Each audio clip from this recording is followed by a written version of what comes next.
শুভ সকাল আমার প্রিয় বন্ধুরা, তোমরা সকলে কেমন আছো? আশা করছি যে যেখান থেকে আমার ভিডিওটা দেখছো সকলে ভালো আছো। তোমাদেরকে সঙ্গে নিয়ে নতুন একটা ভিডিওর সঙ্গে নতুন একটা সকালের সঙ্গে সবাইকে স্বাগত জানাচ্ছি। তো বন্ধুরা, আজকে ঘুমের থেকে উঠেছি সকাল সকালে, কিন্তু এত বৃষ্টি পড়ছে দেখে আর কাজে হাত দিতে পারিনি। তারপর একটু বেলা হলো, যখন হালকা হালকা বৃষ্টি পড়ছিল তখন উঠানটা ঝাঁপ দিতে পারিনি গো, কারণ উঠানে এত বৃষ্টি হয়েছে সারা রাত ধরে। আজকে ভোরবেলাতেও ঝাঁপ দেওয়ার পরিস্থিতি ছিল না, তাই ভাবলাম যেগুলো পাতা পড়েছে একটা একটা করে কুড়িয়ে এক জায়গায় জড়ো করে রাখি, বৃষ্টিটা কমলে বেলার দিকে ফেলে দিয়ে আসবো। তারপরে জানো তো, ডোডোর যে ছিল কটা জামা কাপড় ক্যাতা এইসব, সেগুলো একটু জলে হালকা করে ধুয়ে ফেললাম। আজকে আর কাচাকুচি করিনি। কাচাকুচি করে কি হবে বলো, এই বৃষ্টির মধ্যে তো শুকাচ্ছেই না। জল কাচা করে রেখে শুকিয়ে দিলাম আজকের দিনটা চালানোর জন্য। আর এই বৃষ্টির মধ্যে কাচাকুচি করতে গেলে কুয়োর পাড়ে তো চাল নাই, আমি পুরো ভিজে যেতাম। তারপরে না ঘরে আসলাম, এসে দেখছি ডোডো দুষ্টুমি করছে। তা ভাবলাম ওকে একটু সেরেল্যাক্স করে খাইয়ে দিই। তো সত্যি ওকে একটু সেরেল্যাক্স করে খাইয়ে দিলাম জানো তো বন্ধুরা, কারণ কি বলো তো, আজ বেলায় কাজে হাত দিয়েছি, একটু বেলা হয়ে গেছে। তো বন্ধুরা, তোমাদের প্রথমেই বলে দিই, আমার ভিডিওটা তোমাদের যদি ভালো লেগে থাকে তাহলে প্লিজ একটা লাইক কমেন্ট করো। আর যদি আমার ভিডিওটা আরও ভালো লেগে থাকে তাহলে চ্যানেলটা সাবস্ক্রাইব করে পাশে থাকা বেল বাটনটা অবশ্যই প্রেস করে দিও। কারণ কি বলো তো, আমার নতুন নতুন ভিডিওগুলো তোমাদের কাছে সবার আগে পৌঁছে যাওয়ার জন্য। তো বন্ধুরা, ডোডোকে খাইয়ে আমি একটু চা করলাম। তো চা নিয়ে দুটো বিস্কুট নিয়ে চলে এলাম খেতে। তারপরে ওই যে বিছানা তোলা ডেলি রুটিন আমাদের, তো একটু বৃষ্টি হচ্ছে বলে রাতের বেলা একটু মশাটাও বেড়েছে, সেই জন্য রাতে একটু মশারি টাঙিয়ে রাখি। আর দেখেছো বন্ধুরা, কেমন মনে হচ্ছে ঝড় উঠেছে। আর আমাদের মাঠের পাশে বাড়ি, তো একটু বৃষ্টি হলে একটু হাওয়া দিলেই না মনে হয় যে কি ঝড়টাই না উঠেছে। আর আমাদের বাড়ির পরিস্থিতি খুবই খারাপ গো, এই দেখো দেখেছো পুরো জল জমে রয়েছে। আর যখন বৃষ্টি হচ্ছে না তখন এই যে যেখানে বাসন মাজি বসে কুয়োর পাড়, এগুলো সব ডুবে যাচ্ছে। আর বৃষ্টিটা কমলে অবশ্যই নেমে যাচ্ছে জলগুলো, কিন্তু প্রচুর কষ্ট হচ্ছে জানো এই বৃষ্টির মধ্যে দিনগুলো কাটাতে।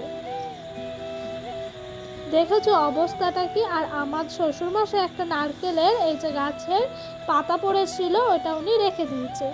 এই যে একটু বেলা হলো তাও সেই বৃষ্টি। তো আমি একটা গামলা পেতে রেখে দিলাম, কারণ কি বলো তো, সকালের খাওয়া দাওয়া করে বাসনগুলো এখানেই মেজে ফেলবো, সেই কারণে গামলাটা পেতে রেখেছি।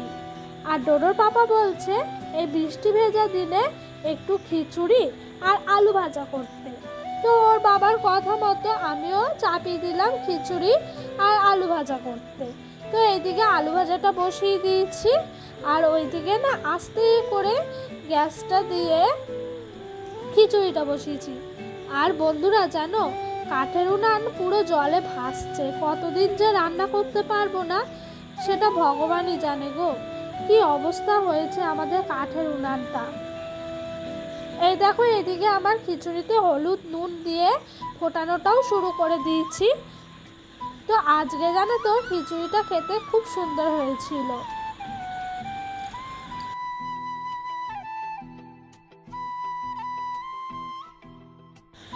আমরা মেয়েরা এই বয়সে কত কিছুই না করি বলো, আস্তে আস্তে আমরা সংসারী হয়ে উঠি। যেভাবে জানো তো, বিয়ের আগে আমি জল গড়িয়ে খেতাম না, এখন বিয়ের পর সংসারের কাজ, রান্না বান্না, বাচ্চা সামলানো, আবার এই যে আছে সোশ্যাল মিডিয়ার আমাদের ব্লগ করা ডেলি ব্লগারদের, তো এগুলো সব না এখন একা হাতে সামলে নিই। একটা মেয়ে সত্যি বিয়ে না হলে কখনোই সংসারী হয় না, বিয়ে হওয়ার পরই মেয়েটা অনেকটা সংসারী হয়ে যায়। আর জানো তো, বিয়ের পর না আমার এসব একটুও ভালো লাগতো না, মনে হতো বিয়ের আগের জীবনটাই অনেক ভালো ছিল, এসব ছেড়ে ছুড়ে চলে যায়। তো আর কি করব, আস্তে আস্তে মানিয়ে নিতে নিতে এখন আমার অভ্যাসে পরিণত হয়েছে গো। আগে খুব কষ্ট হতো এগুলো করতে, এখন আর কোনো কষ্টই হয় না। তো বন্ধুরা, তোমাদের সঙ্গে গল্প করতে করতে দেখো এদিকে ডোডোর পাপা বাড়িতে মাছ নিয়ে এসেছিলো দাদা এক, ওনার কাছ থেকে একটু রূপচাঁদা মাছ কিনে নিয়েছিল। কারণ কি বলতো, বাজার যেতে পারছে না, যে কি সবজি আনবে কিচ্ছু আনতে পারছে না, সেই কারণে একটু মাছ নিয়েছিল। এই মাছটা বেশি নেয়নি গো, 300 মতো নিয়েছিল। তো সবজি ঘরে খুব একটা কিচ্ছু নেই জানো, শুধু কটা আলু আছে। ওই যে বললাম না কালকে ডোডোর পাপা আলু নিয়ে এসছে, সেই আলুগুলোই আছে, এছাড়া আর কিচ্ছু নাই। আর এই বর্ষার বৃষ্টিকালে সবজির যা দাম হবে, আমার তো মনে হচ্ছে আকাশ ছোঁয়া হবে। তো মাছগুলো আজকে আর বাইরে কাটতে যেতে পারিনি, এত বৃষ্টি পড়ছে, কি করে কাটবো বলো, বাইরে বৃষ্টিতে তো পুরো ভিজে যাব। সেই জন্য আমি আমার শাশুড়ি মাকে বললাম যে রান্নাঘরেই বসে বসে মাছগুলো একটু কেটে নিই। আর এইগুলো জানো তো কুয়োর পাড়ে নিয়ে গিয়েও কুয়োর জলে ধুতে পারিনি, সেই বৃষ্টির জলেই আমাকে সব ধুতে হয়েছে।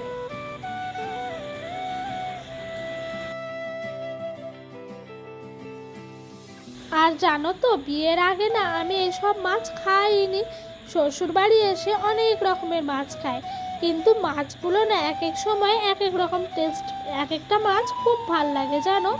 যেরকম আজকের এই মাছটা ছিল রূপচাঁদা মাছ, এটা কিন্তু খেতে খুব টেস্ট ছিল মাছটা। আর আজকে আর রান্নাবান্না তোমাদেরকে শেয়ার করা হয়নি, কারণ এত বৃষ্টি পড়ছিল না, আর ভেবেই উঠতে পারছিলাম না কি করব। তারপরে কারেন্টের আপ ডাউন, সেই জন্য ঘরে রান্না করছিলাম না, অন্ধকার ছিল, আর করিনি গো, তোমাদের সাথে ভিডিওটা শেয়ার করতে পারলাম না, তার জন্য সরি বন্ধুরা। এদিকে দেখো একেবারে দুপুরের ভাত নিয়ে চলে এসেছি, ওইদিকে আমার থালায় আমার শাশুড়ি মা ভাত দিয়ে দিল, আর এইদিকে কাটি কচুর ঝোল করেছে আলু দিয়ে উনি, আর এই যে রূপচাঁদা মাছের পেঁয়াজ দিয়ে ঝাল করেছে। তো বন্ধুরা আজকে আমি না একেবারে খাওয়া দাওয়ার বাসন, তারপর রান্নার বাসন সব একেবারে কুয়োর পাড়ে নিয়ে আসছি। আর দেখতে পাচ্ছ কুয়োর পাড়ে যেখানটায় জল যায়, ড্রেনটা একেবারে জলে থই থই করছে, কি আর করা যাবে তাই না বলো। তো এর মধ্যেই আমি বাসনগুলো সব মেজে নিলাম। আর জানো তো বন্ধুরা, ডোডো না খুব জ্বালাচ্ছিল আমি যখন বাসন মাজছিলাম। তো ও জানো তো এমন অভ্যাসে পরিণত হয়েছে না, রোজ বিকালবেলা একটু ঘুরতে না গেলে ওর ভাল লাগে না, ও ঘরে ঠিক মতো থাকতেই পারে না। যেদিন খুব বৃষ্টি পড়ে সেদিন বেরোয় না, যেদিন বৃষ্টিটা কম থাকে ঠিক বেরোতে হয়। তো আজকেও বেরিয়েছিলাম জানো, কি আর করব, ঘরে থাকতে চায় না বাচ্চা মানুষ। তারপরে জানো তো এই যে এখানে জামা কাপড়গুলো রাখি না ভাঁজ করে, এখানটা পুরো ওলট পালট হয়ে গেছিলো, তাই ভাবলাম যে বাসন কোসন মেজে আজকে আর রেস্ট নেবো না, এই জায়গাটা একেবারে গুছিয়ে নেবো। ডোডোকে ও দাদু ঠাম্মার কাছে পাঠিয়ে দিয়েছি, পাঠিয়ে দিয়ে আমি এইদিকে সব জামা কাপড়গুলো একেবারে গুছিয়ে নিলাম। তো বন্ধুরা আজকের ভিডিওটা না আর বড় করছি না, এখানেই শেষ করে দিচ্ছি গো। তোমাদের যদি ভিডিওটা ভালো লেগে থাকে তাহলে অবশ্যই পাশে থেকো গো।